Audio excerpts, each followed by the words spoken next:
بسم اللہ الرحمن الرحیم۔ حصہ پنجم، صفحہ نمبر 179۔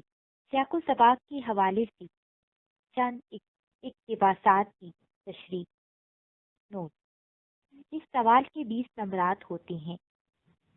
تشریح کرنے کا طریقہ: سیاق و سباق کے حوالے سے کسی عبارت کی تشریح کرنی ہو تو 3 سرخیاں دیں۔ متن کا حوالہ: اس میں لکھا ہوتا ہے کہ یہ اقتباس کس سبق سے لیا گیا ہے اور اس سبق کا مصنف کون ہے۔ سیاق و سباق: کہانی یا مضمون کے جس موقع و محل سے عبارت لی گئی ہو اس حصے میں اس کا ذکر ہوتا ہے کہ یہ الفاظ کس نے کہے تھے، کس سے کہے تھے اور کس موقع پر کہے تھے۔ اگر کسی مضمون سے عبارت لی گئی ہو تو آگے پیچھے کے حالات اختصار سے لکھنے ہوتی ہیں تاکہ دی کی عبارت سے تسلسل پیدا ہو جائے۔ زیادہ سے زیادہ اس کو 6 سطروں میں لکھنا ہوتا ہے۔ تشریح: اس حصے میں دی گئی عبارت کی تشریح کرنی ہوتی ہے۔ مشکل الفاظ، محاورات کو سادہ اور سلیس اردو میں بدلا جاتا ہے۔ عبارت میں اگر تلمیح آئی ہو تو اس کی وضاحت کرنی چاہیے۔ مثلا کوہتور کا ذکر آیا ہے، کوہتور کا ذکر آیا ہے تو بتانا ہوگا کہ یہ وہ پہاڑ ہے جہاں موسیٰ علیہ السلام خدا سے ہم کلام ہوتی تھی وغیرہ۔ سیاق و سباق کے حوالے سے چند اقتباسات کی تشریح۔ سبرس پیراگراف: اس کتاب کا نام سبرس سب کو پڑھنے آوے اس، بول بول کو چڑھے اس، یادگار ہویا بول بول کو چڑھ ہے اس، یادگار ہوا چھینگا دنیا میں کئی لاکھ برس، پہنچ لذیذ عاشقہ دے گلے دا کا تویز، یو کتاب سب کتابہ دا کا ستاج، سب کتابہ دا لاج، ہر بات میں سو معراج، اس کا سودا سمجھے نہ کوئی عاشق بات، اس کتاب کی لذت پانے عالم سب محتاج، کیا عورت کیا مرد جس میں کچھ عشق کا ورد، جس میں کچھ عشق کا درد، اس کتاب کو سینے پر سے ہلاسی نہ، اس کتاب بغیر کوئی اپنا وقت بلاسی نہ، جو کوئی پڑھے گا جس جس کا اثر چڑھے گا، جو کوئی اس کتاب کا سمجھے گا معنی، کیا حاجت ہے اسے کیف کھانا، یو کتاب عاشقہ دا جیو صاحب، معشوقہ کا یار مصاحب، یو رنگ رنگ کے پھول برنگ مقبول سب کسے باتیں یو پھول، دائم تازہ ہرگز نہیں کملاتے ایسے خوش باز کے پھولا، اچھوں کسی باغ میں نہیں کھلے ایسے پھولا، اچھوں کے نہیں ملے کسے نہیں ملے، وگنے دل میں برے احساس کہاں ہے وہ پھول جس پھول میں ایسی بات۔ حوالہ متن: یہ اقتباس ملا وجیش کی کتاب سبرس سے لیا گیا ہے۔ سیاق و سباق: اس اقتباس سے سب سے پہلے اس کتاب کی وجہ تصنیف بیان کرتا ہے اور ساتھ ہی اپنے مربی اور محسن جس کے ایما پر یہ کتاب لکھی گئی ہے اس کی مدح و توصیف بیان کرتا ہے۔ سیاق میں مصنف کتاب کے اسلوب بیان کی خوبیاں بیان کرنے کے ساتھ ساتھ اس کتاب میں بیان کیے گئے مضمون کی خوبیاں اور انسانی کردار و شخصیت پر مرتب ہونے والے اثرات کا ذکر کرتا ہے۔ تشریح: سب سے پہلے مصنف یہ بیان کرتا ہے کہ اس کتاب کا نام اتنا دلچسپ اور دلکش ہے کہ اس کا نام سنتے ہی ہر شخص کے دل میں اس کو پڑھنے کی خواہش بیدار ہو جاتی ہے۔ مصنف بتاتا ہے کہ اس کی ہر بات انسان میں ہمت، حوصلہ اور امنگ پیدا کرتی ہے۔ یہ کتاب اپنے اسلوب بیان اور مضامین کے اثر اور دلچسپی اور دلکشی کی وجہ سے لاکھوں برس تک اردو خواہ طبقہ میں مقبول و یادگار رہی ہے، رہے گی۔ یہ کتاب اپنے قصے کی دلچسپی، نئے پان، زبان کے چٹخارے کی وجہ سے بڑی ہی مزیدار ہے، خصوصاً عاشق مزاج لوگوں کی بہت دل پسند ہے۔ اس کتاب میں مضامین کا تنوع ہے اور ہر بات میں اپنے قول کی سچائی اور افادیت کی وجہ سے اوج کمال پر ہے۔ مصنف کا دعویٰ ہے کہ اس کا مزہ صرف عاشق لوگ ہی لے سکتے ہیں، ویسے ہر طبقہ کے لوگ اس سے لطف اندوز ہونے کے متمنا ہیں۔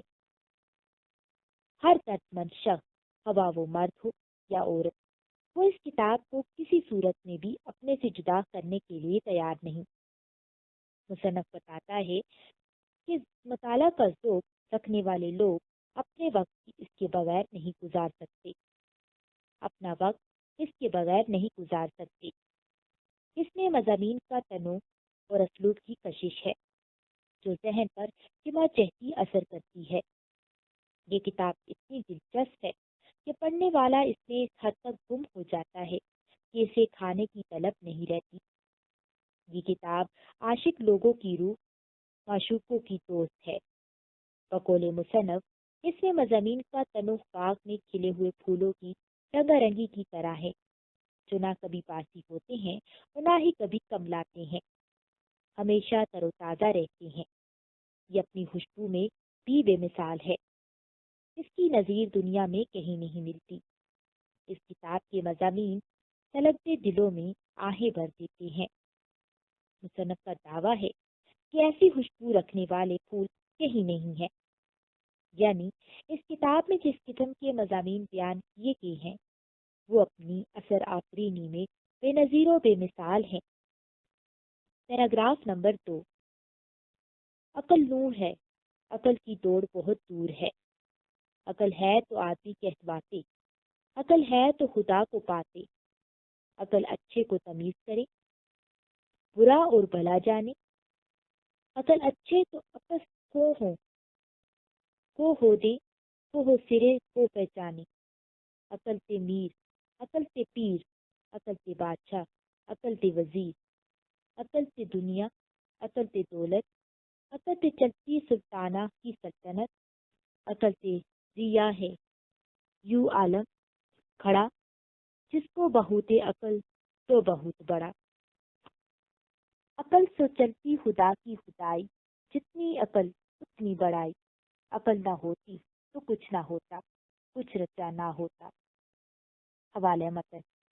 یہ اقتباس ملا وجیح کی کتاب صبرس سے لیا گیا ہے۔ سیاق و سباق۔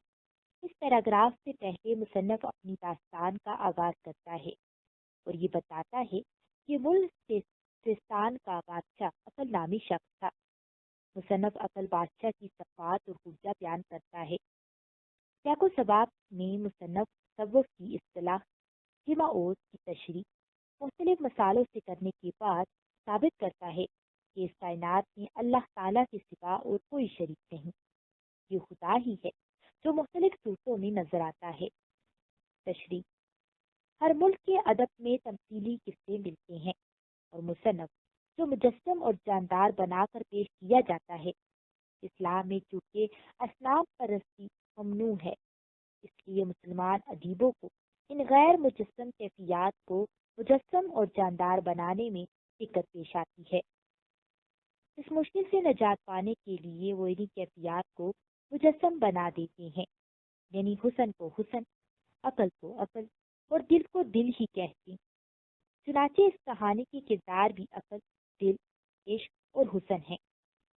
مصنف عقل جو سیستان کا بادشاہ ہے کو مجسم صورت میں پیش کرنے سے پہلے بذات خود عقل کی خوبیاں اور اس کی اثر آفرینی کے بارے میں لکھتے ہوئے بتاتا ہے کہ عقل بذات خود ایک روشنی ہے جس کی مار بہت دور دور تک ہے۔ آدمی کو اگر آدمی کہا جاتا ہے تو صرف اس لیے کہ اس کے دماغ میں عقل رکھ دی گئی ہے۔ آدمی صرف عقل کے زور پر خدا کو پا سکتا ہے اور عقل ہی کے زور پر برے بھلے میں تمیز کر سکتا ہے۔ بقول مصنف عقل ہی کے بلبوتے پر انسان عرفان ذات کے ساتھ ساتھ اپنے ارد گرد کے لوگوں کو بھی پہچان سکتا ہے۔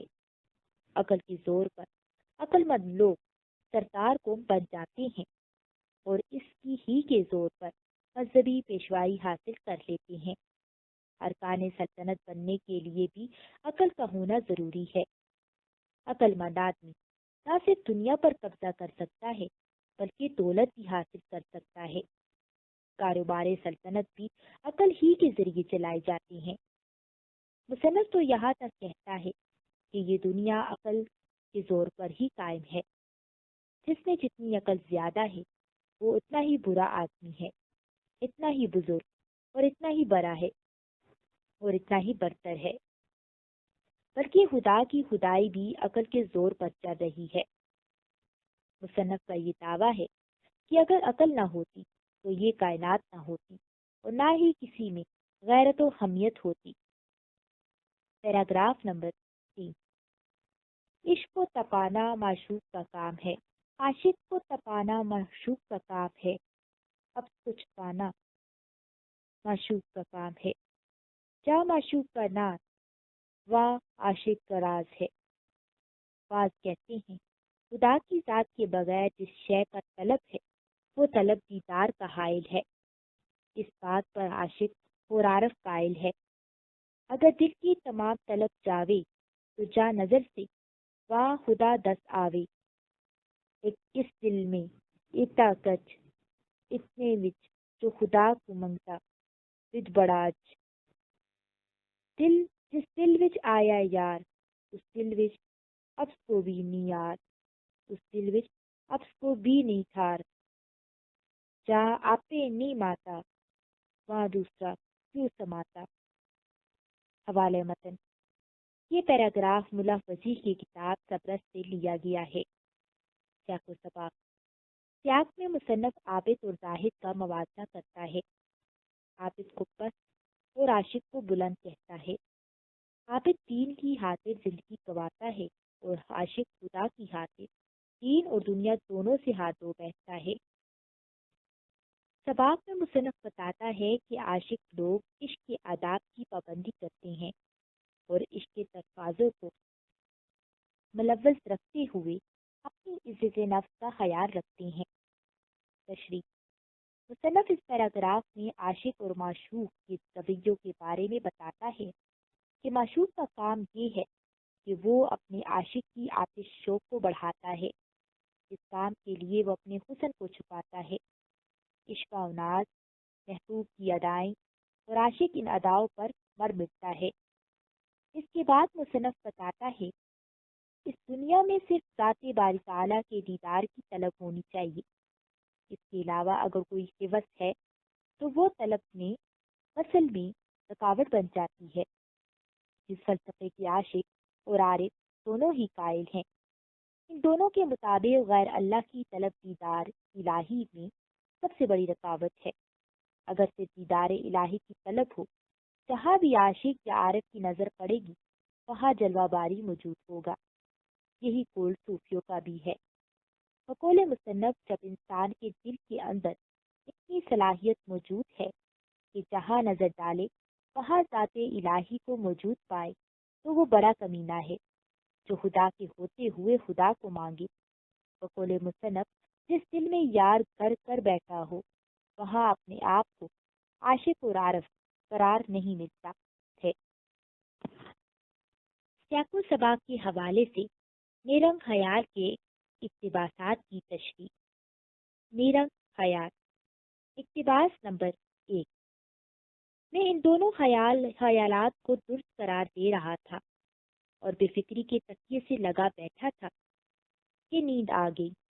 خواب میں دیکھتا ہوں کہ سلطان الافلاک کے دربار سے ایک اشتہار جاری ہوا ہے، خلاصہ جس کا یہ ہے کہ تمام اہل عالم اپنے اپنے رنج و علم اور مصائب و تکالیف کو لائیں اور ایک جگہ ڈھیر لگائیں۔ چنانچہ اس مطلب کے لیے ایک میدان کے میدان خیال سے بھی زیادہ وسیع تھا۔ تجویز ہوا کہ لوگ آنے شروع ہوئے۔ میں بیچوں بیچ کھڑا تھا اور ان کے تماشے کا لطف اٹھا رہا تھا۔ دیکھتا تھا کہ ایک کے بعد ایک آتا ہے اور اپنا وہ سر سے بیچوں بیچ کھڑا تھا اور ان کے تماشے کا لطف اٹھا رہا تھا۔ دیکھتا تھا کہ ایک کے بعد ایک آتا ہے اور اپنا بوجھ سر سے پھینک جاتا ہے، لیکن جو بوجھ گرتا وہ مقدار میں اور بھی بڑا ہو جاتا ہے، یہاں تک کہ وہ مصیبتوں کا پہاڑ بادلوں سے بھی اونچا ہو گیا۔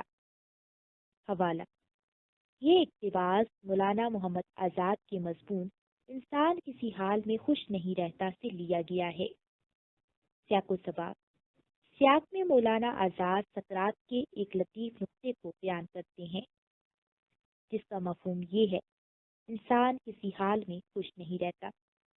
سباق میں محمد حسین آزاد بتاتے ہیں کہ ایک وسیع و عریض میدان ہے جس میں لوگ اپنی وہ بلائیں اور رنج و مصائب پھینک رہے ہیں جس سے وہ زندگی میں تنگ آ چکے ہیں، اور ان کے بدلے میں نسبتاً کم آزاد و رنج عالم کا انتخاب کر کے اپنے ساتھ لے جا رہی ہیں۔ تشریح: مولانا محمد حسین بتاتے ہیں کہ میں سقراط کے اس نقطے پر غور کر رہا تھا کہ انسان کسی حال میں خوش نہیں رہتا۔ اسی سوچ و بچار میں مجھے نیند آ گئی اور خواب ہی کی حالت میں مولانا ایک نہایت وسیع و عریض میدان میں پہنچ جاتی ہیں جس کی وسعت اور پہنائیوں کا تصور محال ہے۔ اس میدان میں لوگ باری تعالیٰ کے حکم کے مطابق اپنے وہ مسائل، تکالیف اور علام کا ڈھیر کر رہی ہیں جن سے وہ زندگی میں تنگ رہی ہیں یا اس کی موجودگی میں ندامت و شرم محسوس کر رہی ہیں۔ مولانا کہتے ہیں: میں وہاں موجود خواب کی حالت میں تھا اور دیکھ رہا تھا کہ لوگ اپنی اپنی تکالیف اور رنج و حزن پٹریوں کی صورت میں سروں پر اٹھا اٹھا کر لا رہی ہیں اور اس وسیع و عریض میدان میں پھینک رہی ہیں، اور وہ گرتے کی جسامت میں پڑنا شروع ہو جاتا، حتیٰ کہ بڑھتے بڑھتے بادلوں تک پہنچ جاتا۔ مولانا دراصل یہ بتانا چاہتے ہیں کہ جس دکھ کا مداوع نہ کیا جائے اس کا بڑھنا ایک فطری عمل ہے۔ اقتباس نمبر 2: ہم اس انبوہ پر آفات پر غور سے نظر کر رہے ہیں اور اس عالم فولانی کی ایک ایک بات کو تاک تاک کر دیکھ رہے ہیں جو سلطان الافلاک کی بارگاہ سے حکم پہنچا کہ اب سب کو اختیار ہے کہ جس طرح چاہیں اپنے اپنے رنج و تکلیف تبدیل کر لیں اور اپنے اپنے بوجھ لے کر گھروں کو چلے جائیں۔ یہ سنتے ہی مہا وہم پھر مستعد ہو گئی اور بڑی فرت کے ساتھ اس انبار عظیم کے بوجھ باندھ باندھ کر تقسیم کرنے لگے۔ ہر شخص اپنا اپنا بوجھ سنبھالنے لگا۔ اس طرح ریل پیل اور دکن دکا ہونے کے بیان سے باہر ہے۔ چنانچہ اس وقت چند باتیں جو میں نے دیکھی وہ بیان کرتا ہوں۔ حوالہ متن: یہ اقتباس مولانا محمد آزاد کے مضمون انسان کسی حال میں خوش نہیں رہتا سے لیا گیا ہے۔ سیاق و سباق: جس میدان میں لوگ اپنے اپنے دکھ پھینک رہے تھے وہاں مولانا ایک خاموش تماشائی تھے۔ وہم جو اس میدان کا کار پرداز تھا انہیں فارغ سمجھ کر ان کی طرف بڑھا۔ مولانا نے بھی اپنا چہرہ جو باقی جسم کی نسبت چھوٹا تھا نسبتاً بڑے اور بزم حویش خوبصورت چہرے سے بدل دیا۔ سباق میں مولانا بتاتے ہیں کہ لوگ اپنے دکھوں اور رنجوں سے چھٹکارا پا کر بتا رہے ہیں کہ جن نسبتاً کم آزاد رنج و تکلیف کا انتخاب کیا ہے کس طرح پہلے رنج و تکلیف کے مقابلے میں زیادہ تکلیف سے ثابت ہو رہی ہیں۔ تشریح: مصنف جو اس مضمون میں واحد متکلم کی طور پر موجود ہیں اس میدان میں جہاں لوگ اپنے رنج اور مصائب پھینک رہی ہیں ایک خاموش تماشائی کی طرح اس میدان میں جمع ہر دکھی انسان کا بغور جائزہ لے رہی ہیں اور ان دکھوں کے ڈھیر پر دکھ کو بڑی توجہ اور دلچسپی سے دیکھ رہی ہیں کہ اچانک حکم خداوندی ہوتا ہے کہ لوگ اپنے جن دکھوں اور مصائب سے دنیا میں تنگ تھے اب ان سے چھٹکارا پا چکے ہیں، اب اپنی مرضی سے اپنے اپنے رنج اور تکلیف بدل لیں، اپنے گھروں کی راہ لیں۔ اس حکم کو سنتے ہی وہم جو اس میدان کار پرداز ہے مستعد ہو جاتا ہے اور لوگوں کو ان کے انتخاب اور پسند کے مطابق ان کی دکھ اور مصیبتیں انہیں دے رہا ہے۔ لوگ اپنی پسند کے رنج اور مصائب لینے کے لیے بے حد بے صبری کا مظاہرہ کرتے ہیں اور ایک دوسرے پر گرتے پڑتے ہیں اور ایک دوسرے سے پہلے حاصل کرنے کی کوشش میں خوب دھکم تیل ہوتی ہے۔ اقتباس نمبر 3، قرض گزارا انبار عورتوں اور مردوں میں تقسیم ہو گیا، مگر لوگوں کا حال تھا کہ دیکھنے سے ترس آتا تھا، یعنی جان سے بیزار تھے اور اپنے بوجھوں میں دبے ہوئے اوپر تلے توڑتے پھرتے تھے۔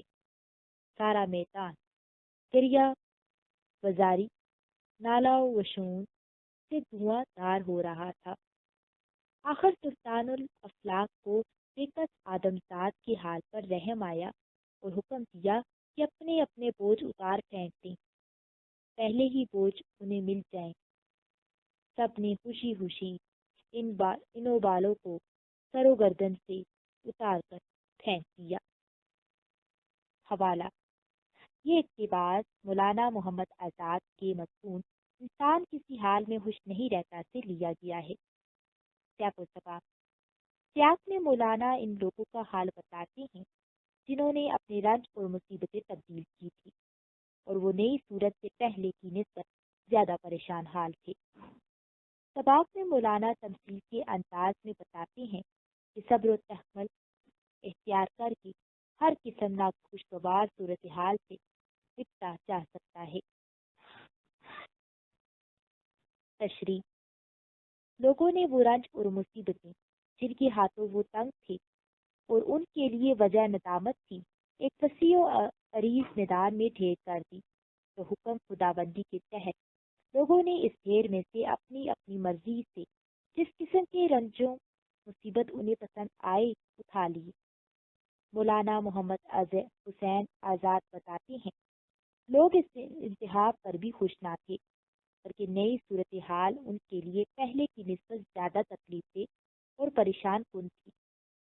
وہ نئے دکھوں کے بوجھ تلے کراہ رہے تھے، روتے تھے، چیختے تھے، فریاد کرتے تھے، بلکہ اپنے اس حماقت پر ندامت کا اظہار کر رہے تھے کہ انہوں نے یہ تبادلہ کیوں کیا۔ بالآخر ذات باری تعالیٰ کو ان لوگوں پر ترس آیا اور حکم دیا کہ موجودہ بوجھ پھینک دیں اور اپنے پہلے بوجھ ہی لے لیں۔ چنانچہ لوگوں نے خوشی خوشی اپنے پہلے بوجھ ہی اٹھا لیے۔ گویا اختیاری صورت جبری صورتحال کی نسبت زیادہ تکلیفیں اور پریشان کن اور نادماں نہ تھی۔ اقتباس نمبر 4، بقائے دوام دو طرح کی ہیں، ایک تو وہی جس طرح روح فی الحقیقت بعد مرنے کے رہ جائے گی کہ اس کے لیے فنا نہیں، دوسری عالم یادگار کی بقا ہے جس کی بدولت لوگ نام کی عمر سے جیتے ہیں اور شہرت دوام کی عمر پاتے ہیں۔ حق یہ ہے کہ اچھے سے اچھے اور برے سے برے کام جن جن سے ہوئے یا تو ثواب آخرت کے لیے یا دنیا کی ناموری اور شہرت کے لیے ہوئے، لیکن میں اس دربار میں ان لوگوں کو لاؤں گا جنہوں نے اپنی محنت ہائے ارپرفشا کا صلہ عزم ہائے عظیمہ کا ثواب فقط دنیا کی شہرت اور ناموری کو سمجھا۔ اسی واسطے جو لوگ دین کے بانی اور مذہب کے رہنما تھے ان کا نام شہرت کی فہرست سے نکال ڈالتا ہوں۔ حوالہ: یہ پیراگراف مولانا محمد آزاد کے مضمون شہرت عام بقائے دوام کا دربار سے لیا گیا ہے۔ سیاق و سباق: سیاق میں شہرت عام بقائے دوام کے دربار میں موجود شخصیتوں کے بارے میں بتایا گیا ہے۔ سیاق سباق میں موجود مولانا عالم خواب میں پہنچ جاتے ہیں اور خواب ہی خواب میں شہرت عام اور بقائے دوام کے دربار کی کیفیت بیان کرتے ہیں۔ تشریح: مولانا شہرت عام اور بقائے دوام کے بارے میں بتاتے ہیں کہ یہ دو طرح کی ہوتی ہیں، ایک روحانی شہرت ہے، جس طرح روح فنا نہیں ہوتی اس طرح روحانی کام کر کے جو شہرت ملتی ہے وہ بھی دوامی ہوتی ہے اور وہ روح کی طرح فنا کے نام سے نا آشنا ہوتی ہے۔ دوسری شہرت مولانا محمد حسین کے نزدیک تاریخی شہرت ہے۔ لوگ دنیا میں رہتے ہوئے نام کماتے ہیں اور پھر اپنے نام کی وجہ سے دائمی شہرت حاصل کر کے امر ہو جاتی ہیں۔ مولانا بتاتے ہیں کہ اس دنیا میں جتنے بھی بڑے بڑے اور اچھے کام ہمارے سامنے آئے ہیں، ان کے پیچھے وہ جذبے کام کرتے ہیں، ایک آخرت سنوارنے کے لیے اور ثواب کمانے کا، اور دوسرا اس دنیا میں ناموری حاصل کرنے کے لیے۔ مولانا بتاتے ہیں، میں اس دربار میں صرف ان لوگوں کو لا بٹھاؤں گا جنہوں نے کوئی کارہائے نمایاں کیے ہیں تو محض دنیاوی شہرت اور ناموری کے لیے۔ مولانا بانیان مذاہب اور مذہبی رہنماؤں کو اپنے دربار میں اس لیے جگہ نہیں دے رہے کیونکہ یہ لوگ دنیاوی شہرت کے بھوکے نہ تھے۔ غبار حاطب، اقتباس نمبر 1۔ اور جو کچھ اس بات کا خیال تھا کہ ان کی معاف طبیعت کو اس طرح کی فکروں سے پریشان نہ ہونے دوں، میں نے جھنجھلا کر کہا، جس طرح حالات درپیش ہیں ان میں اس طرح کی افواہیں ہمیشہ اڑا ہی کرتی ہیں، ایسی خبروں کا اعتبار کیا؟ پھر اگر واقعی ایسا ہی ہونے والا ہے تو ان باتوں میں وقت خراب کیوں کروں؟ مجھے جلد کچھ کھا کر سو جانے دیجیے، یہ آدھی رات جو اب باقی رہ گئی ہے ہاتھ سے نہ جائے اور چند گھنٹے آرام کر لوں۔ حوالہ متن، یہ اقتباس مولانا ابوالکلام آزاد کی غبار حاطب کے خط محررہ 10 اگست 1942 سے لیا گیا ہے۔ سیاق و سباق: مولانا آل انڈیا کمپنی کے اجلاس سے واپس گھر آئے تو مالک مکان، جو مولانا کا سیاسی رفیق کار تھا مگر اپنی بیماری اور دماغی الجھنوں کا شکار ہونے کی وجہ سے ورکنگ کمیٹی سے مستعفی ہو چکا تھا، نے مولانا کو بتایا کہ آپ کی گرفتاری کا حکومت نے اصولی طور پر فیصلہ کر لیا ہے اور آپ کی گرفتاری آج رات کسی بھی وقت متوقع ہے۔ مولانا نے اپنی گرفتاری کا سن کر کسی قسم کی پریشانی کا اظہار نہیں کیا، بلکہ راضی برضا ہو کر جو وقت انہیں میسر تھا اس سے زیادہ اپنے روزمرہ کے معمولات میں گزارنے کا تہیہ کر لیا۔ تشریح: مولانا کی گرفتاری کی افواہیں پچھلے 15 دنوں سے گردش کر رہی تھی اور یہ بات مولانا کے علم میں بھی تھی۔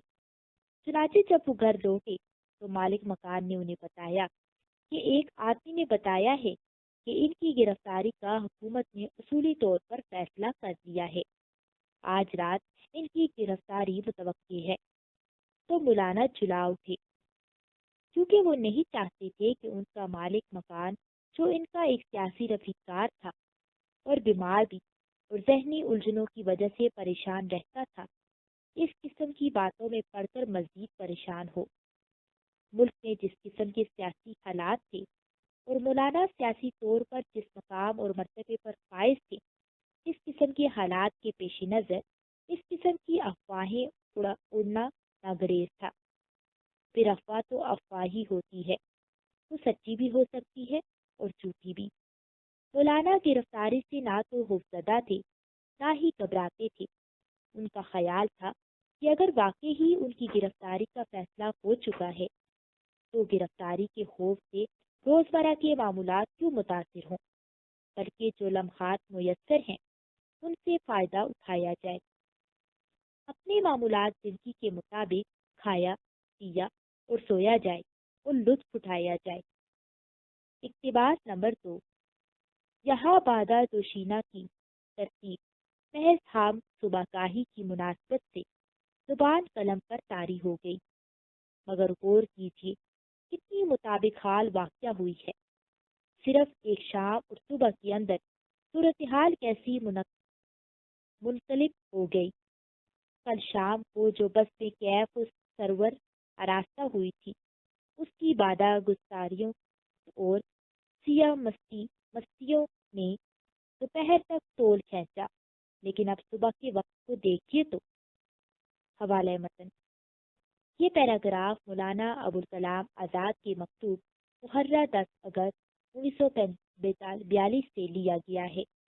سیاق و سباق: ممبئی کے مختلف حصوں سے حکومت سیاسی لیڈروں کو گرفتار کر کے ٹرین کے ایک ڈبے میں بٹھاتی جاتی تھی۔ جب مولانا گرفتار ہو کر ریل کے ڈبے میں پہنچے تو وہاں ان کے اکثر ساتھی پہلے سے موجود تھے۔ ان کے چہروں پر بے خوابی اور کسل مندی عیاں تھی۔ انہیں صبح کی چائے کی دعوت دی گئی۔ مولانا آزاد اگرچہ گھر سے چائے پی کر چلے تھے، پھر بھی انہوں نے دوبارہ چائے طلب کی اور اس سے لطف اندوز ہوئے۔ تشریح: رات کی شراب نوشی کے بعد میخوار جب صبح بیدار ہوتا ہے تو اس پر کسل مندی اور اعزاز شکنی کی کیفیت طاری ہوتی ہے۔ وہ اس کیفیت کو دور کرنے اور تازہ دم ہونے کے لیے جام صبح گاہی ہی لیتا ہے۔ مولانا نے سیاسی لیڈروں کی تھکاوٹ اور کسل مندی جو بے وقت مداخلت اور بے خوابی کی وجہ سے ہے وہ ایک میخوار کی کیفیت سے استعارہ کیا ہے اور اس کے لیے باتا دوشینہ کا لفظ استعمال کیا ہے۔ صبح کی چائے کو جو تازہ دم ہونے کے لیے پی جاتی ہے کے لیے جامع صبح گاہی کی تشبیہ استعمال کی ہے۔ پھر میخواروں کی ان اصلاحات کی موزونیت کی نہ صرف پردادی ہے بلکہ کاری سے بھی داد طلب ہے۔ مولانا کل شام اور آج صبح کے مختصر عرصے میں جو تبدیلی واقع ہوئی ہے اسے انقلاب سے تشبیہ دیتے ہیں، کیونکہ صبح اور شام کے درمیانی وقفے میں مولانا آزاد نے اپنی مرضی سے تمام معمولات زندگی سر انجام دیے اور ان لمحات سے بھرپور فائدہ اٹھایا۔ وہ سرمستی اور سرشاری کے مزے رات کے دوپہر گزرنے تک، اپنی گرفتاری کی اطلاع ملنے تک اور بقیہ وقت تاریخ میں مصروف رہے، لوٹتے رہے۔ مولانا نے ایک محفوظ اور آزاد شخص کی زندگی کا موازنہ کیا ہے، کیونکہ ایک شخص کی زندگی میں جو سرمستی اور سرشاری ہوتی ہے، گرفتار ہوتے ہی وہ سرور و سوز اور جوش و خروش ختم ہو جاتا ہے۔ اقتباس نمبر 3۔ ملک احمد نے جو قلعہ تعمیر کیا تھا اس کا حصار مٹی کا تھا۔ اس کے لڑکے فرحان نظام شاہ اول نے اس کو مہندم کر کے ارسز نو پتھر کا حصار تعمیر کیا اور اسے اس درجہ بلند اور مضبوط بنایا کہ مصر اور ایران تک اس کی مضبوطی کا غلغلہ پہنچا۔ 1803 میں دوسری جگہ مرہٹہ میں جب جنرل ویزلی نے جو آگے چل کر ڈیوک آف ویلنگڈن ہوا اس کا معائنہ کیا تھا تو اگرچہ 300 برس کے انقلابات سہ چکا تھا، پھر بھی اس کی مضبوطی میں فرق نہیں آتا تھا۔ اس نے اپنے مراسلے میں لکھا تھا کہ دکن کی تمام قلعوں میں صرف ویلور کا قلعہ ایسا ہے جسے مضبوطی کے لحاظ سے اس پر ترجیح دی جا سکتی ہے۔ حوالہ متن: یہ اقتباس مولانا ابوالکلام کے خطوط کے مجموعے غبار خاطر سے لیا گیا ہے۔ یہ خط 10 اگست 1942 کا تحریر کرتا ہے۔ چاکو سباق: مولانا آزاد نے اس قلعے کی تاریخ بیان کی ہے اور اس سلسلے میں اس کی قدامت اور مضبوطی کے پیش نظر اس کو دیکھنے کے مشتاق بھی رہے تھے، مگر دیکھا بھی تو کن حالات میں۔